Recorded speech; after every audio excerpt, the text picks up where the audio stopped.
पति पत्नी के सच्चे प्यार की कहानी। पति की डायरी। एक स्कूल में टीचर ने अपने छात्रों को एक कहानी सुनाई और बोली, एक समय की बात है कि एक समय एक छोटा जहाज़ दुर्घटनाग्रस्त हो गया। उस पर पति पत्नी का एक जोड़ा सफ़र कर रहा था।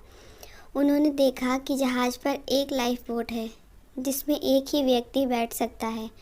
जिसे देखते ही वो आदमी अपनी पत्नी को धक्का देते हुए खुद कूदकर उस लाइफ बोट पर बैठ गया। उसकी पत्नी ज़ोर से चिल्लाकर कुछ बोली।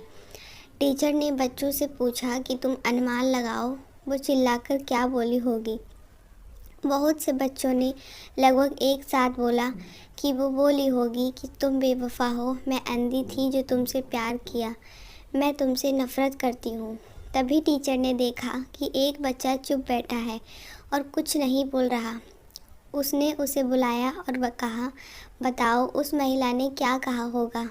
तो वो बच्चा बोला, मुझे लगता है कि उस महिला ने चिल्लाकर कहा होगा कि अपने बच्चे का ख्याल रखना। टीचर को आश्चर्य हुआ और बोली, क्या तुमने ये कहानी पहले सुनी है? उस बच्चे ने कहा, नहीं, लेकिन मेरी माँ ने मरने से पहले मेरे पिता को यही कहा था। तुम्हारा जवाब बिल्कुल सही है। फिर वो जहाज़ डूब गया और वो आदमी अपने घर गया और अकेले ही अपनी मासूम बेटी का पालन पोषण कर उसे बड़ा किया। बहुत बरसों के बाद उस आदमी की मृत्यु हो जाती है तो वो लड़की को घर के सामान में अपने पिता की एक डायरी मिलती है जिसमें उसके पिता ने लिखा था कि जब वो जहाज़ पर जाने वाले थे तभी उन्हें ये पता लग गया था कि उसकी पत्नी एक गंभीर बीमारी से ग्रसित है और उसके बचने की उम्मीद नहीं है।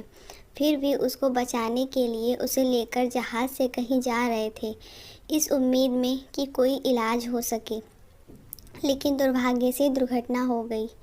वो भी उसके साथ समुद्र की गहराइयों में डूब जाना चाहता था, लेकिन सिर्फ अपनी बेटी के लिए दुखी हृदय से अपनी पत्नी को समुद्र में डूब जाने को अकेला छोड़ दिया। कहानी ख़त्म हो गई। पूरा क्लास मौन था। टीचर समझ चुकी थी। छात्रों को कहानी का मोरल समझ आ चुका था। संसार में अच्छाई और बुराई दोनों हैं, लेकिन उनके पीछे दोनों में बहुत जटिलताएं भी हैं जो परिस्थितियों पर निर्भर होती हैं और उन्हें समझना कठिन होता है। इसलिए हमें जो सामने दिख रहा है उस पर सतही तौर से देखकर अपनी राय नहीं बनानी चाहिए जब तक हम पूरी बात ना समझ लें। दोस्तों, आपको ये स्टोरी कैसी लगी हमें कमेंट बॉक्स में ज़रूर बताइए और चैनल पर नए हो तो चैनल को सब्सक्राइब कर दीजिए। वीडियो अच्छा लगता है तो लाइक और शेयर ज़रूर करिएगा। वीडियो को लास्ट तक देखने के लिए धन्यवाद।